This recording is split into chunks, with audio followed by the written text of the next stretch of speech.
working night shift interesting? Hey.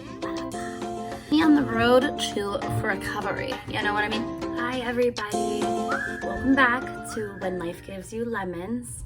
My name is Lisa.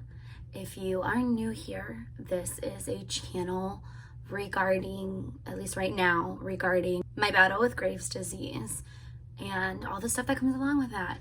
If you would like to, you can check out my first video, which I'll link below, regarding that, the beginning, my diagnosis, when I found out I had Graves, and all that good stuff. But if you have already watched that video, thank you for coming back. I really appreciate it. If you would like and subscribe, that would be kind of cool.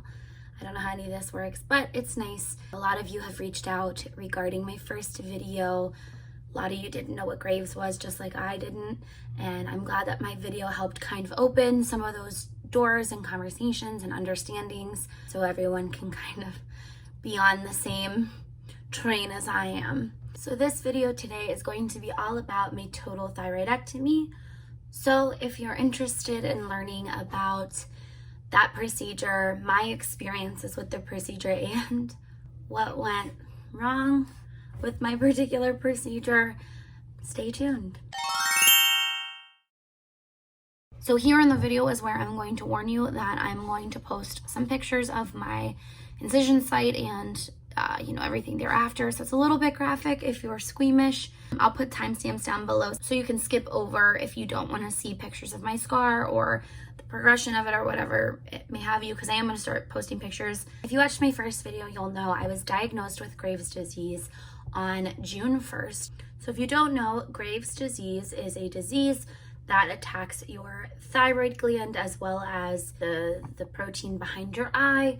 There are three main options for treatment, at least that in my experience, that I was told about from my specialists and care team to treat the Graves' disease. One is radioactive iodine. Two is a pill that is made to regulate your hormones, your thyroid hormones.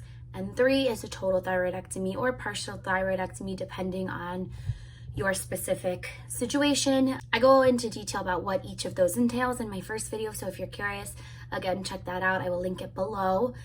But my doctors and my care team and I and my family decided that a total thyroidectomy was the best course of action for me.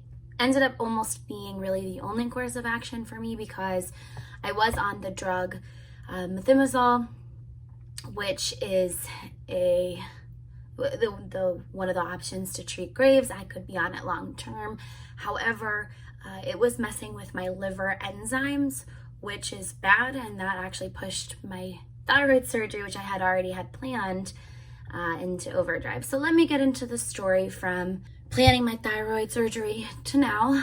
As you can see, it's already been done, and let's go into it. So I met with my surgeon to go over everything beforehand, and they told me, what the procedure entails, how they do it.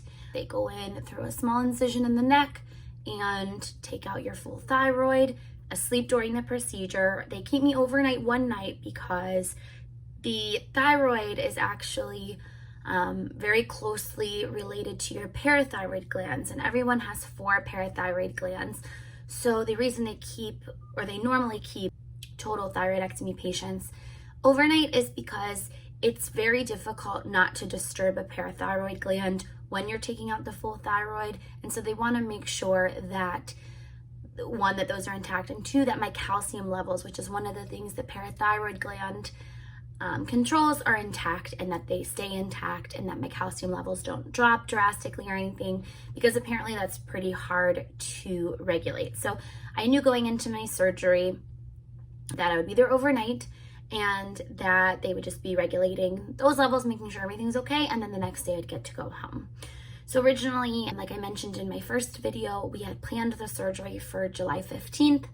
Unfortunately, my liver enzymes were not reacting well to the medication I was on in the interim to keep my thyroid levels in check, which was working for that, which is kind of unfortunate. So it was doing its job, it was just messing with something else.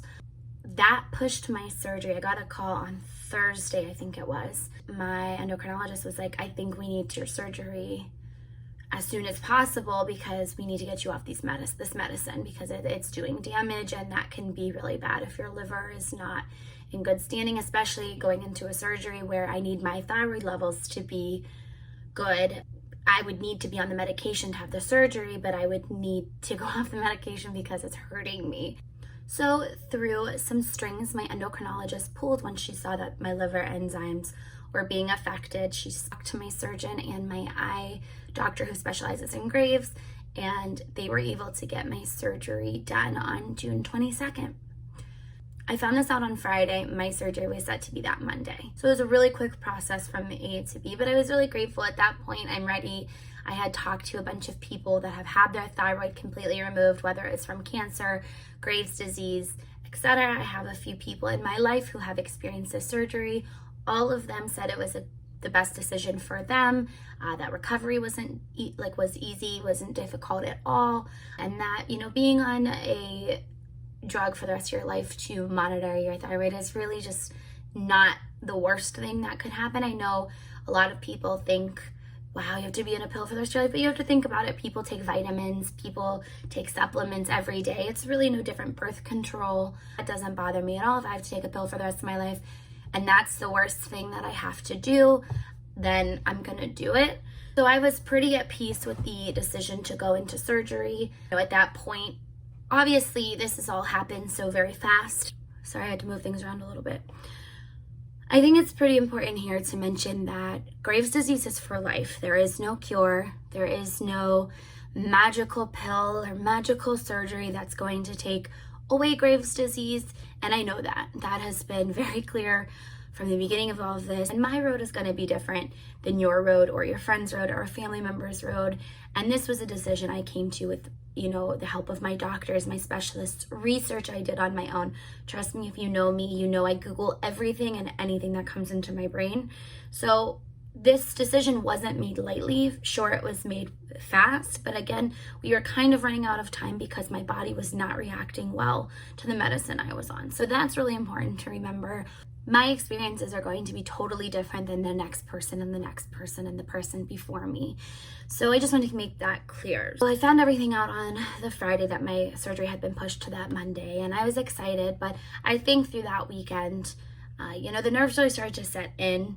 And it's a lot. It's a lot for one person to go through. It's a lot to be told, you go from thinking you're just not feeling well because you're just normally not feeling well, you have a little cold or something, to realizing you have a lifelong disease that could impact every part of your life and could be the explanation for a lot of things. It's just a lot to deal with. And so the night before my surgery, I think it all started really hitting me. My surgery is tomorrow, and all I want is to get good sleep, get up, get my stuff packed, get this show on the road. I started to feel really anxious earlier. Kind of feel like crying a lot. But it's okay. It's okay to cry. I don't know what I'm scared for. It's an easy surgery. I'm just scared.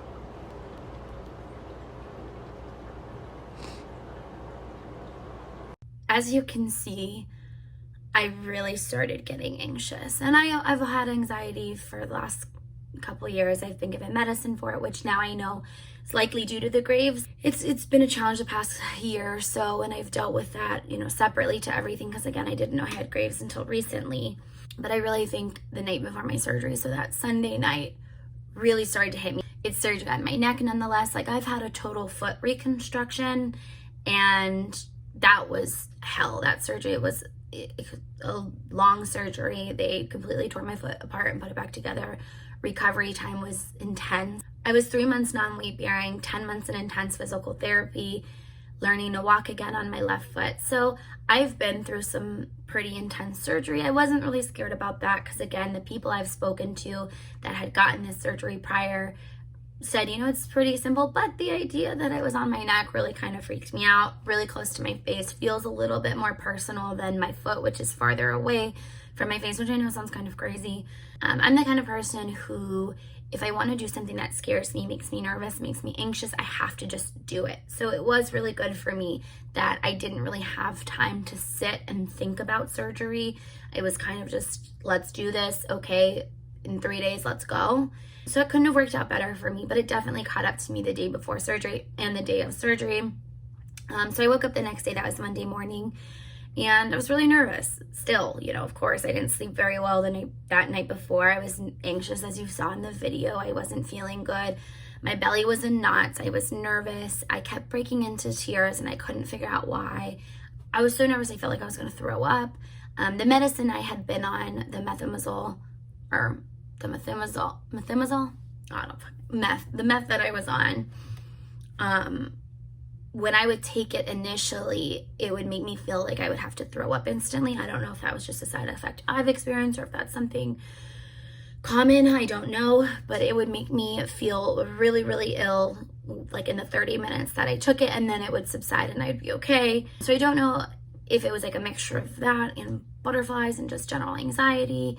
And so because of COVID, only one of my parents could come with me to pick me and drop me off, be with me for surgery. They were originally going to try to switch on and off. So my mom was going to drop me off for surgery, be there with me before I went in for surgery, when I got out of surgery, and then she was going to switch off with my dad, who would then come and spend, the rest of the time with me until he had to go home. Visitor hours were from 9 a.m. to 9 p.m. and that was like just their original plan. However, because of COVID, they have really strict hospital guidelines, which I totally understand, and only one parent was allowed to be there with me through the whole thing, and they had to leave at 9 p.m., but it had to be the same parent that came to pick me up the next day. So they could not stay overnight. Pretty strict. I don't want to be the reason anyone in the hospital gets COVID from switching in and out.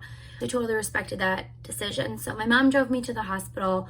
We check in, we sit down. My surgery was set to be at 1:40. I had to be there 3 hours early instead of the normal 2 because of COVID testing.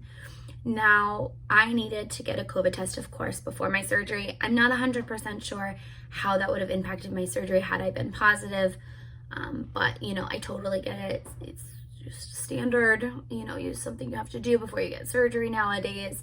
Totally get it. I was fine with it. It was the brain tickly one, which was an experience. So we get there, check in, sit down. We got there probably around 10:15, something like that. We were due to be there at 10:40, got there super fast. Somehow, they're on top of their stuff at the hospital I was at. They were amazing. They got me back, I don't know, within the first 10 minutes I was there. And they had me put on the gown, take everything off. They had me put on one of their masks, not my cloth mask, just to make sure it didn't get lost or ruined or whatever. They had me do all this. They hooked me up to my IV in this hand, which you can still kind of see. It's still a little bit black and blue. It's still pretty sore. That was kind of painful. I mean, not super painful. This one was painful, which I'll explain. But yeah, so you can still kind of see where the IV was. So they hooked me up to my IV at around like 10:25, which was, I was kind of shocked. I don't remember how things went with my foot. I don't feel like they got me in that early with my foot, but I don't remember. But they were on top of it there. So I'm in the gown. My mom's still in the waiting room. I'm behind a curtain in a bed. I'm comfy. I'm cozy. They made me very comfortable. The nurse comes over to give me the COVID test, which is, the long, skinny Q-tip that they shove into your brain. Well, it's not really into your brain, but it feels like it's into your brain. I've watched a lot of videos of people getting tested for COVID with that test because, of course, people want to see what's going on and how it works, and people are kind of afraid to be tested. It's kind of a whole thing. And I was one of those people. It kind of freaked me out to be tested, but of course, that was the least of my worries. I'm going to get surgery and my neck's about to be cut open, so COVID test was the least of my worries. But I'll tell you, it didn't hurt. It's like a weird mixture between a tickle and that feeling when you jump into water and you don't hold your nose or you don't clog your nose somehow and all the water rushes into what feels like your brain, but it's really just like the back of your throat, like that you want to kind of cough it off, like hack it up feeling. It was kind of like that, and it was quick. It was like 5 seconds or whatever, 3, so I don't remember how many seconds. It was a couple seconds. Done. sent it away. I'm not COVID positive. I'm thankfully good on that end, which was nice. Again, they had me hooked up to the IV already, or the IV, they put the IV catheter in. They didn't hook me up to anything at this point. So I was sitting there for a while. They brought my mom back. We got to hang out. I was oddly calm. I was ready to get this on the road. I was ready and I was tired, and the nurses made me feel really comfortable. So I just fell asleep like a little baby. So then finally they come over to me and they say, hey, we're ready for you. They gave me some medicine before I even left that area. I think it was just to, I don't know what it was for. I'm not a nurse, so I'm not 100% sure what it was, but it was helpful. And maybe that's what made me sleepy. I don't know. But they came and wheeled me down to the OR waiting room. I'm not sure what it's actually called.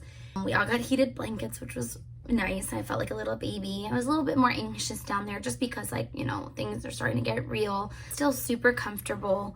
I would say I was there for probably 2 hours, an hour and a half, 2 hours, somewhere around there, maybe longer. I don't know. At this point, I didn't have my phone. I didn't have my watch. I didn't have anything. I could barely see the clock. So they were running a little bit behind schedule, which is totally fine. So then my anesthesiologist came over to me, introduced himself, and said, walked me through the process of that, how it's going to work, what the risks are, what the side effects are, what, the way it works. Of course, I've gotten anesthesia before, so I was fine, and my anesthesiologist was great, really nice person, and, I was just kind of ready to go at this point. I was like, all right, let's get this show on the road, get me in, get me out, let's get me on the road to recovery, you know what I mean? So yeah, it was nice. And then my surgeon came up to me and answered some questions and went over the procedure again. A couple of nurses came over and talked to me. So it was really good, really informative experience. Everybody in the hospital was absolutely wonderful. I'd recommend people getting surgery there, 10 out of 10. I'm lucky to live in Pittsburgh, where we have some of the best medical that there is. And so I was just very comfortable. They really soothed my fears. They really made me feel comfortable, really from start to finish. And so finally, it's time for me to go to surgery. I don't really remember much. I know I was awake when they wheeled me into the operating room. I had to shimmy myself from my bed to the operating table. And I remember that. And I remember seeing around and being a little oh, this is kind of creepy. I'm in an operating room where they're about to cut me open and do some shit, So I was a little freaked out. But again, I was kind of excited more than scared to get the show on the road. Ready to be, a healthier version of myself, really ready to try to kick my graves into remission, or at least get on top of it in a different way, since the methimazole was not helping me, but in fact hurting me. So that's all I remember. And then I woke up. I don't remember much about waking up other than when they were actually wheeling me to my room. I don't know if I was just still really hazy, drugged up, whatever. But I remember them wheeling me to my room, and they had me walk to my bed, which is weird because when I had my foot surgery, I wasn't allowed to put my foot down. So I could not walk from my bed. I kind of had to jump from one bed to the other. Not jump, but shift my body. So yeah, I got up and walked, which was fine. I got into my bed. My mom was in my room. It was a single room. I was by myself, which again, I think is to do with COVID, but it was really nice to be, on my own, because I've had 2 foot surgeries. And for the first one, I was not in a room by myself. I was separated by a curtain from somebody else. And it was a rough night. She was howling and stuff. I don't know. It was very strange. So I was very grateful to have my own room for this surgery. My mom was there. I was a little drowsy. I was really, really tired. And what I recognized most was it hurt to swallow. It felt like I had swallowed 600 swords. It was a pretty bad pain, which I expected. Duh, that's gonna happen. But this is what I looked like post surgery, and it looked cool, whatever. It looked like I just got stabbed in the neck. Felt like I got a sword shoved down my throat. But I really think that that's mainly because of intubation. It's not because of the actual surgery itself. Most of the issues that arise are from the intubation tube, which is just the sore throat. So my mom was there. They wanted me to eat, so I was drinking a lot of fluids. I ate some ice cream. I think that's all I ate that first day. Pudding I ate. But again, it's there overnight that night, so I was in the hospital room watching some TV, reading on my phone, playing on my phone, sleeping, just a lot of that kind of stuff. My mom was with me up until 9 ish, like a 8:45, because that's again when visitors had to leave for the night.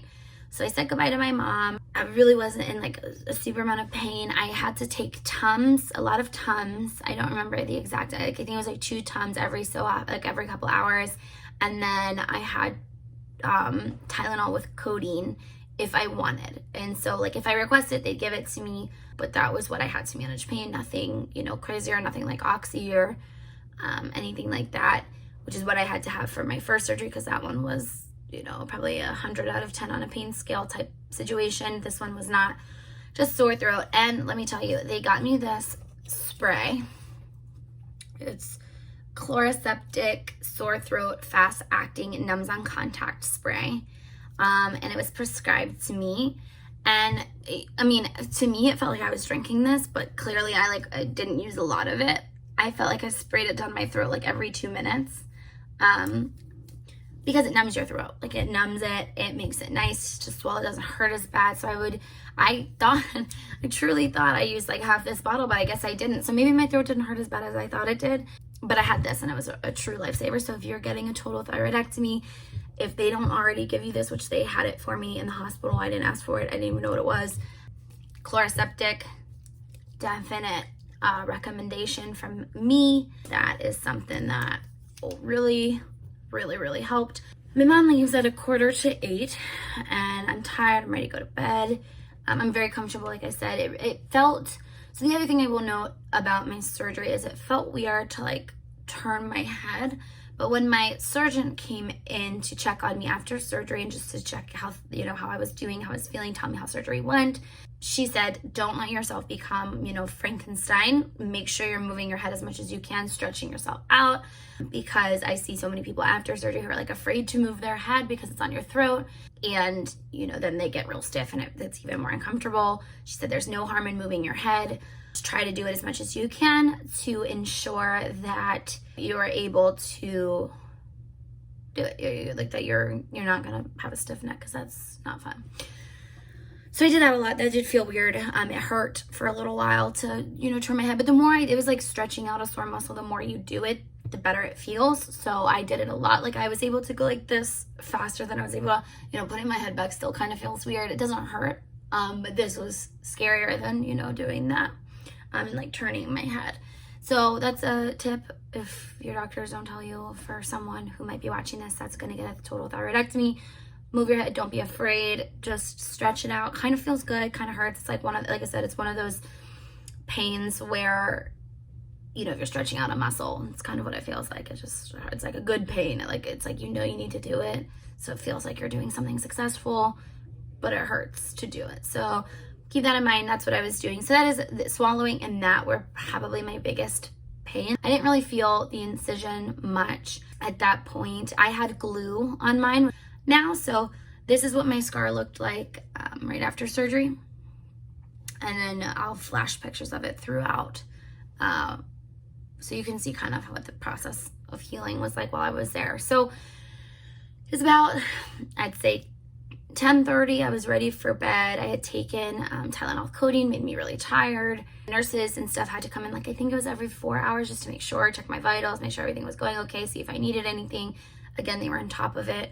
So I went to sleep like 10:30, 40 something. I don't know, I wasn't keeping track. So I fell asleep and I woke up at 12:58 exactly, because I'm looking at our conversation on my watch. And I was sleeping with my pillow. I wasn't touching my neck, but I was sleeping sideways because that's kind of how I sleep. And I noticed moving my head really hurt. Like it started to really hurt more than before. So I texted my parents at 12:58 a.m. in our group message. I said, sorry, I forgot to call. I'll put a picture up here. Sorry, I forgot to call. I was sleeping. Woke up and I'm in some pretty annoying pain, waiting for them to bring me more Tylenol with codeine. Then I said, it hurts to move my head and swallow, an annoying combo. And my dad answered and said, have they responded? And I said, yep, I just took them. Thank God. I'm very uncomfortable and it hurts really bad to move my head. And my mom said, you did take another codeine? And I said, yeah, just now. And she said, that's why I wanted to stay. Give it 30 minutes. Because my mom would have stayed overnight with me had she been given the opportunity. But again, because of COVID, visiting hours were from 9 a.m. to 9 p.m. So she had to leave. I said, I'm trying. It just really hurts. And she said, I'm going to try to come early before 9. Because again, at this point, it was only one parent or one person that could come with you. And it had to be the same person who picked you up the next day. I said, I just don't know what to do with my head. It all hurts. And she said, the neck pillow doesn't help. And I said, no, not right now. And she said, can you watch TV for a diversion? And I said, I have a headache, or I would. I'm going to try and close my eyes. And my mom said, okay, I do think the codeine will help some. Ask for it every 4 hours.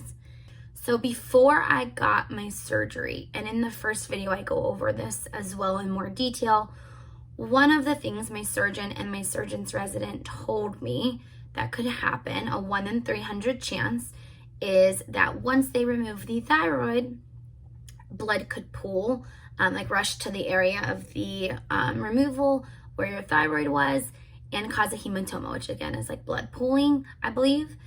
And they told me that that's like a chance that could happen. And if it happens to a certain degree or it impacts anything else, it could result in surgery.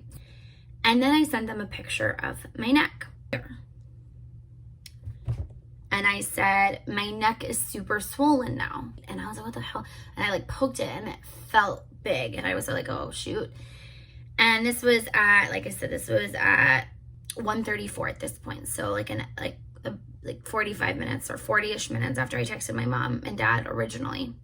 My mom said, what does the nurse say about that? I said, I don't know. I just called them in. And she said, okay. And I said, I wonder if it's blood pooling, because I remembered our conversation with the surgeon about the risks, and I remembered that that was one of the risks. And so, you know, I was talking to my eye doctor today actually about it, and I think that kind of filled me with a sense of calm, only because, I mean, I was anxious and it freaked me out. It felt good because I had an idea of what was going on with me. It wasn't like, oh, something's wrong and I don't know what it is. Help. It was like, oh shit, I think this is what's happening. So she said, are you looking things up? My mom said that. And I said, which would mean surgery again. No, I'm trying to remember what they told me were risks, but I don't know if swelling was one of them. Yes, it was. It was one of them. And my mom said, did the nurse come in to look at it yet? And I said, but it's really swollen now, so I'm nervous. And I said, not yet. They were on their way because I had called them just like a couple moments before this. And she said, did you ring for Steve, which was my nurse's name? And I said, yes, they're coming. They said, I think this is why I'm so uncomfortable, even with the codeine. It feels like there's a baseball in my neck. And my mom said, was it that swollen when he brought the pill? And I said, I don't know. I didn't notice until I texted you that my throat was swollen. I'm just scared it's not good, since it wasn't like this when the doctor came around to check me, and I'm scared it's gonna mess with my breathing. And then she said, did the nurse respond? And I said, it makes sense to me too, and yes, and mom, I'm not the only person in this hospital. So he's here now. I was getting a little snippy because I was like, I don't know, like I'm not the only person they're tending to. They'll be around as soon as they can. But he was in there now, and then I said to her, he's calling the doctor. And she said, is he still with you? And I said, yeah. And the doctor is calling her boss, who was there during my surgery, to see what to do. And my mom said, well, I'm here if you need me. And I said, I hope I don't need to go to the ER. Thank you, Mom. And she said, you are at the ER. And I was like, no, I'm not. I can be in seconds though. And she said, right. I said, the doctor's boss is coming in to look, and they just sent her a picture. And my mom said, good. And I said, I'm so uncomfortable. They are putting me back on oxygen just in case. But they put it back on because they wanted me to, keep breathing. They were in with me. They were being very kind and very helpful, stuff like that. So my mom said, don't panic. Someone will fix you. And I said, I know, I'm in good hands. I'm just nervous. And my mom said, the codeine should help with that too. I said, it's not yet. I just took 2 again too. And she said, 2 what? And I said, I might have to get a blood train and go back into surgery to open the incision to do that. Oh, a blood drain is what I meant, not train, but I said train. And so I said I might have to get a blood drain and go back into surgery to open the incision to do that. One of the surgeons that was with me today is coming. She said, who said that? I said, the doctor here. They are all very reassuring. This is something they warned me could happen. And my mom said, is the doctor in your room right now? And I said, no, they've been in and out nonstop though. And she said, when would they do the surgery? Right now? And I said, probably as soon as the surgeon says so. Maybe they will up my pain meds too, because at this point I was actually like in pain. And I said, I'm just so uncomfortable. And at this point it's 2:07 a.m. So this has been going on since 12:50, whatever I said in the beginning. She said, which surgeon? And they said, this happens. I said, I don't know, Mom. And yes, this was one of the risks they told Dad and I about. I didn't know it happened in the form of swelling. I've seen people in groups I'm in need these. And my mom said, so do they do surgery immediately or wait till morning? I said, I don't know. I'm guessing immediately. Because I didn't know these answers, and I was getting kind of frustrated. And my mom said, will it be okay for Dad or I to talk to the doctor? And I said, I don't know. And my dad said, the PA said that this could happen, that they would need to drain the incision if blood accumulated. He said, unlikely but possible. Lisa, they will fix it. And I sent them this horrible picture of myself, which I will add here because I'm queen of exposing myself in the worst moments. I sent them this picture. This is what I looked like. As you can see, I literally looked like I got hit by a train. I felt like I got hit by a train at this point. This was not what I felt like when I came out of surgery. So I knew something was wrong. I had an idea that it was the hematoma thing where I would have to go back into surgery, but it was huge. It freaked me out, and it was pushing on my windpipe, so it made it a little bit harder to breathe, and that really freaks me out because I have asthma, so anything that messes with my breathing immediately kind of puts me into panic mode. And I was letting the nurses know. I said, I'm just really anxious. They were all wonderful. They came in like every couple seconds, there was like a team of 7 people that were like rotating in and out, surgeons, nurses, doctors. So back to the conversation with my mom, which is kind of like a live play-by-play of what was happening. My mom said, has the doctor been in your room yet? Can one of us come there now? I said, doubt it. That's likely what it is. They're calling for my surgeon now. So the surgeon who did my surgery is who they were reaching out to. And my mom said, I would still like to talk to a doctor, and Dad and I would like to come there. I said, I don't know what to tell you. My surgeon is coming here now. Maybe they will reach out directly to you guys. So I said the name in the text message, but I don't want to really talk about who my surgeon was unless you're in the Pittsburgh area. I would definitely recommend, but I just feel like for video purposes, let's keep that out. And my mom said, I'm glad she's coming, geez. And I said, the surgeon's gonna call you guys. So my surgeon called my parents, and this was at 2:45 a.m. So my surgeon had come to the hospital at 2:45 a.m., came in to see me and said, yep, it looks like you do have a hematoma that we will need to drain. We're gonna get you into surgery and we'll get you better. So she came in and said that to me.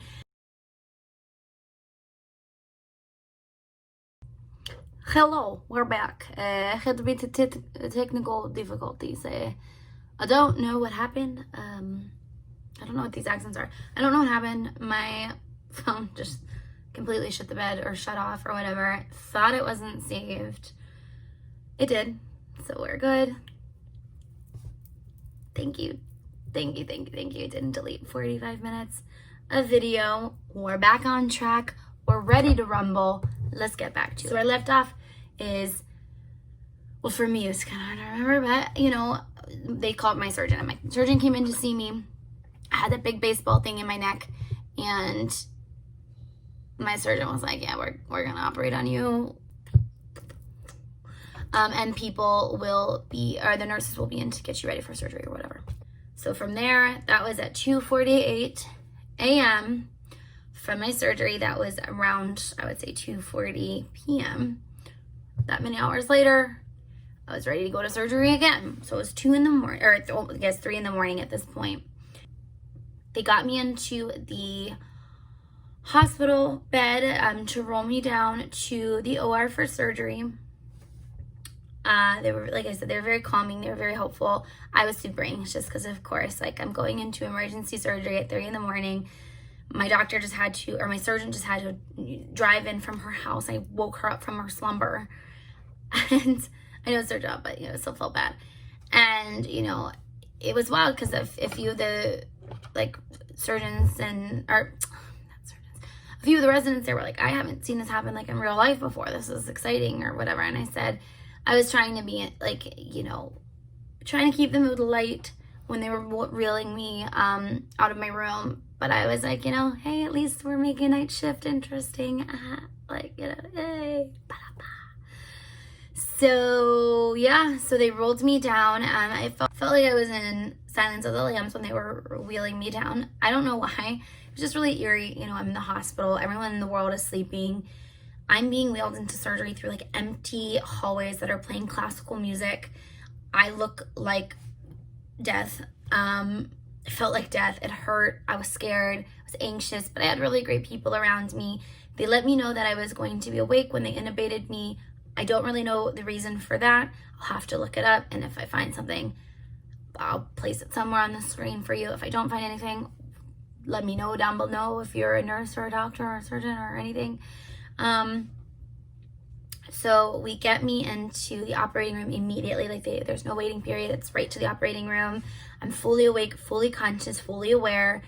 I get on the table, and this really cute anesthesiologist, or I don't know who he was in the room. Everyone's getting everything prepared. A lot of commotion going on around me because they're getting ready for surgery at, you know, a blink of an eye almost.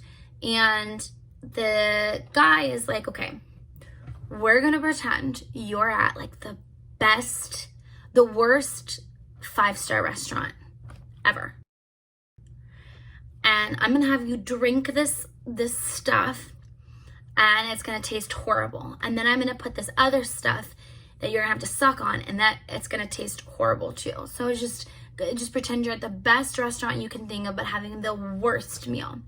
So he gave me this like really tiny Dixie cup, probably like no bigger than the ones that you like see at a dentist office that they like use to like drink and spit and stuff. Gave me one of those, and it was filled with like the thickest, most like slimy, like I would describe it like if you mixed Vaseline and like molasses together, but it was clear, and it was like this thick stuff. And he said, okay, you're gonna drink this, and you're going to do your best to swish it around your mouth. I know it's going to be hard because it's thick and it's gross, but we're gonna swish that around for a little bit, and then you're gonna spit it out into this cup that I'll give you, and then we are going to give you, and then, you know, whatever. So I did that. Okay, so he gave it to me. I'm like sopping up this liquid, and I was just scared. I was nervous as hell. I didn't know what was happening, and I was awake again and conscious and like aware during all of this. So I'm swishing this stuff around my mouth. It's gross. Like I said, if you took like a big slab of like Vaseline and mixed it with like the thickest molasses you could find, and then tried to like do a swoosh around the mouth, like how you would with mouthwash, that's what I was doing. And so I was doing that for a little while. He said, you know, try to gurgle it, so try to get to the back of your throat and gurgle, and that was like felt impossible because this stuff was so thick and gross, but I did it. And then he let me spit it out, and then he gave me a popsicle stick, like a thick popsicle stick, not one of those skinny guys, one of those big like tongue compressing popsicle sticks, and it had again what it looked like petroleum jelly on it, or Vaseline on it, like a big glob of it. And he put it on my tongue, like upside down. So he put this stuff on my tongue, and he said, you're gonna suck on this for a little bit, and then like every couple minutes I'm gonna move it back further and further. Again, I think he was just numbing my mouth. And that's when I started to kind of panic because I could tell it was going numb. But if you're ever conscious when your throat is going numb, it can be a scary feeling because it doesn't feel like you can breathe. So I like have this pop, and he's pushing it further and further in my mouth, and I'm starting to choke. All I remember is saying, oh my God, I can't breathe. Like, oh my God, I can't breathe. And I like kind of panicked. And then I don't know what they did, but they put me under. And while this was all going on, they put in another IV line because they wanted to give me more like harder emergency drug. I don't know. I don't really know what it was for, but it was so I didn't feel anything, so they could knock me out quickly. My other line was being used for something else, I guess. I don't know, but I had two. I was double fisting, and that one kind of hurt because it was just so quick and emergency that it wasn't like something they could really take their time on, I guess. I don't think they like did it wrong or anything, but it did hurt and it bruised. I'll post a picture here of like the bruising. So I think when I said I can't breathe, and I like don't remember anything after that, I think that's when they were putting the tube down my throat. I just didn't know what was happening because there were so many people around me. I was so overwhelmed. They were pumping me with medicine to knock me out. So I think while all of this was happening at once is when I was being knocked out and I didn't know it. So I woke up. I remember them saying I would be awake also when I got the tube taken out of my throat. But most people, and they said this before my original surgery, and they said you'll be awake to take the tube out. Most patients don't remember at all this part of it because they're still woozy, you're knocked out, still drugged up. You'll be awake when this stuff comes out. So I'm assuming this was the same case for my second surgery because I woke up and what I can remember is just coughing and coughing and coughing. And now you have to remember, I just had surgery on my throat.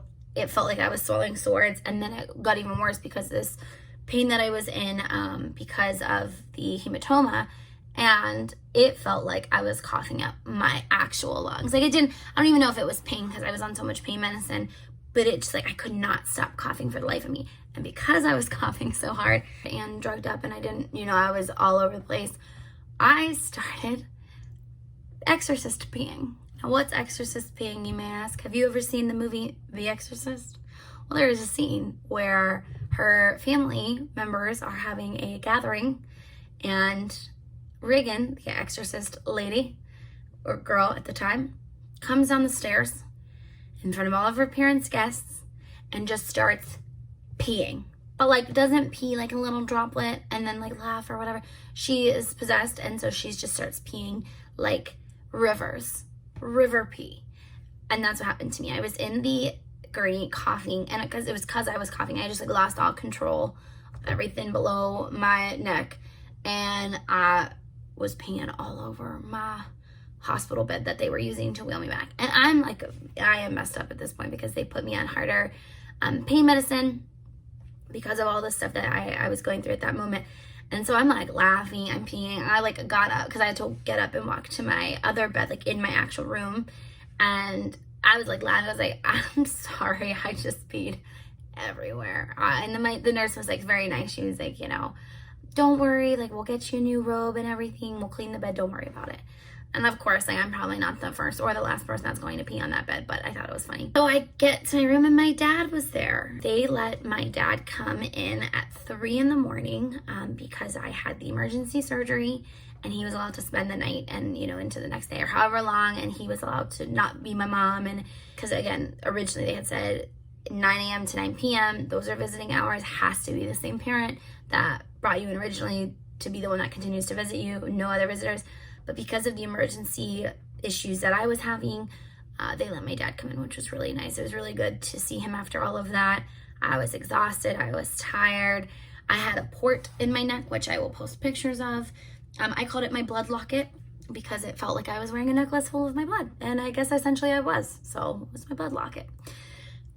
Now, there was a 1 in 300 chance that would happen to me. At least that's the statistics with my particular surgeon. She said it hasn't happened to her in over a year and a half.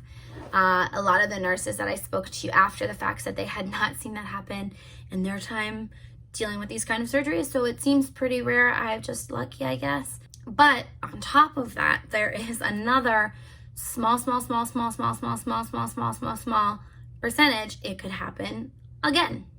So that's why I had my blood locket, because it depended on how much blood was in this ball blood locket. They were monitoring that very closely. My surgeon was monitoring that very closely. The doctors were monitoring that very closely. Nurses as well.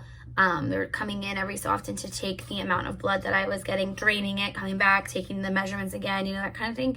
Just because they wanted to make sure that if they took this out, that it wouldn't happen all over again, right? Again, really, really rare. My surgeon said she has seen the first hematoma happen to people and had to go into emergency surgery with them before, but she has never in her career seen it happen a second time. So it's like even more rare than the first time.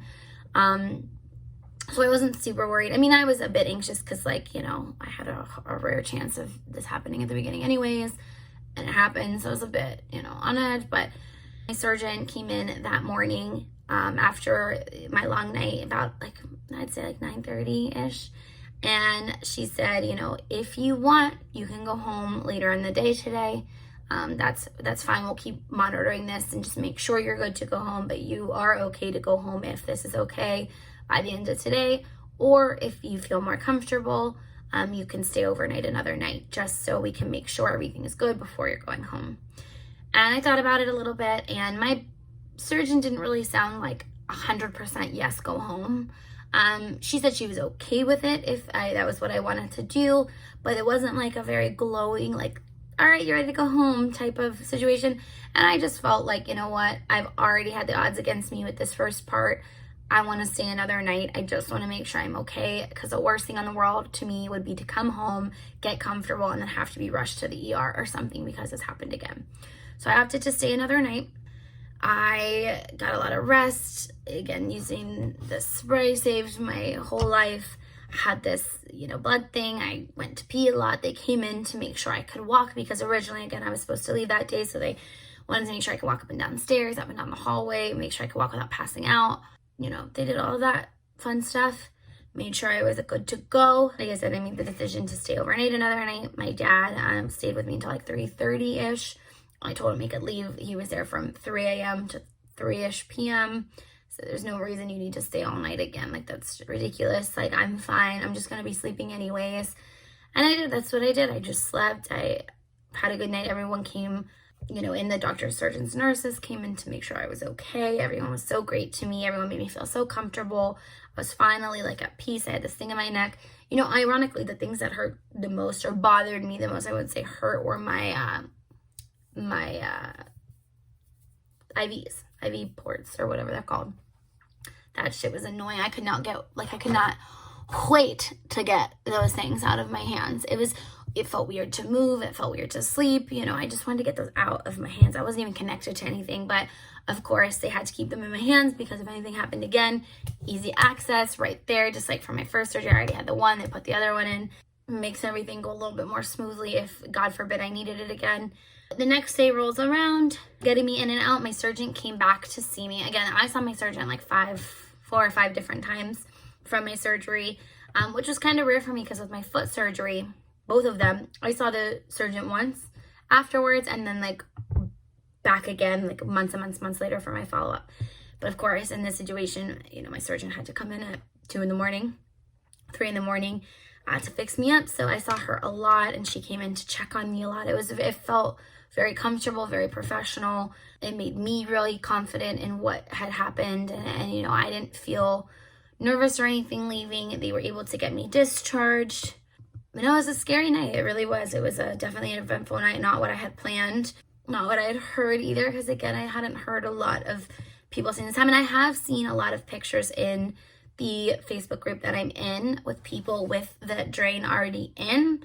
I don't know if that's because they had an emergency hematoma surgery, or if that's just because from the get-go their surgeons put that in. I don't know. It's more rare. They said it's more common, however, to happen with Graves patients, people on the methimazole like I was.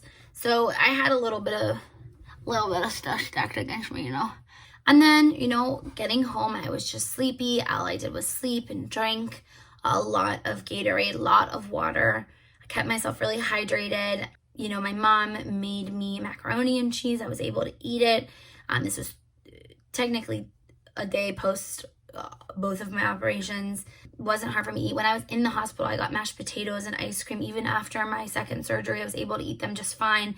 Again, with a little help from a couple spritzes of this guy, I was back on my horse. I was ready to get back on this roller coaster and go back up the next hill. So yeah, it was definitely an experience, but I came out of it better, stronger, and now I have more of a little more of a story to tell. I guess that's what this was all leading up to anyways, huh?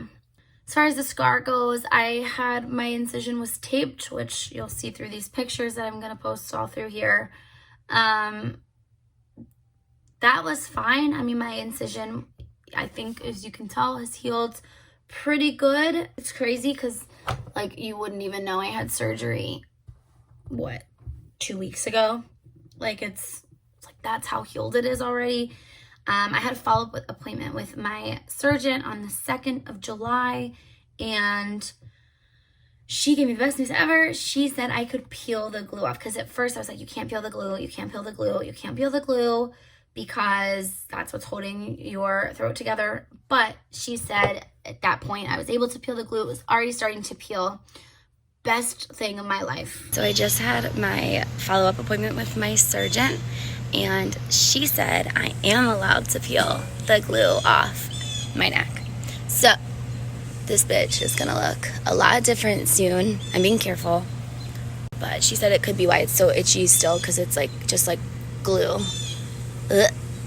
Ah, I'm excited. Get to peel that shit off and look normal, kind of. Best part about it, it made the itchiness go away, because let me tell you and your friends and your family and your dogs and your succulents, that shit was itchy. I wanted to claw off my neck. I'm used to that because, again, I had my foot reconstructed and I had 3 incisions on my foot. Itchy, itchy, itchy, itchy, itchy, itchy, itchy, itchy, itchy. You just want to scream, it's so itchy. And then this was my neck, and I just wanted to like rip it apart. So I didn't, and I was able to take that tape off, freed my soul, I'm telling you what. And then from there, I'm able to start massaging it, putting lotions on it, getting it wet again. I'm able to, soak it again, because the soaking I wasn't allowed to do because of the glue. They didn't want me to soak off the glue before it was ready to come off. So now I'm able to go in the pool, go in the bath, which is my dream come true in this weather that we're having here in good old Pittsburgh. It's been hot as tamales. And yeah, so, I'm very grateful. Everything has been going super great. I can't complain. My surgeon said everything looks good. My levels are being checked. You get your levels checked for the thyroid 4 weeks post-op. Well, post your first day of taking Synthroid or Levo. I'm going to call it Levo because I don't know how to say the full name, which is the generic version of Synthroid. I know there's some debate over if the generic is worse or better than Synthroid itself. I don't know. My endocrinologist said she has never seen anything to back up that the brand name is better than the generic, but that's a conversation for longer down the road, because again, I don't know what's affecting me. But other than that, I felt just tired. But again, I don't know if that's because, everything is just kind of hitting me. I just got surgery. But I was able to get short-term disability from work, which has been really, really nice. I've just been taking this time to rest, to really get back to myself. I'm still pretty tired, like it's 7:07 and I could probably fall asleep right now. Still waiting on, next steps for my infusions, which just got approved today, which is great news. I'm going to make a separate video for all of that and the progress with that once that starts. But yeah, I feel pretty good. Other than that, I've noticed I've had a bit of my appetite change, which is good. I'm not always constantly hungry. I'm not always constantly feeling like I can never get full. My anxiety is better. Sleeping is better, because again, I'm sleeping all the time. Yeah, so like at this point, I think everything has gone to plan, to schedule. My eye doctor, all good news there. Make a separate video about all the eye stuff again with the Tepezza and everything once that starts up. But yeah, it's been a good road. And like I said, just remember, everyone's journey is different, and everyone's journey goes at a different pace. Everyone's roller coaster is on a different course, a different speed, a different name. It's just everything is so personalized with this, disease, that it can be lonely, it can be challenging, because I don't know what I can blame on Graves, or if what's just because I'm a 27-year-old woman. I don't know enough about myself and my symptoms, and I haven't been in a better place long enough to really know what everything has helped, but I'm hoping to get there soon. I'm definitely more positive today than I've been, because I've gotten so much good news in a short amount of time. And it's when life gives you lemons. This time you're going to take a bite out of that lemon, look it in the eyes, and say, thank you.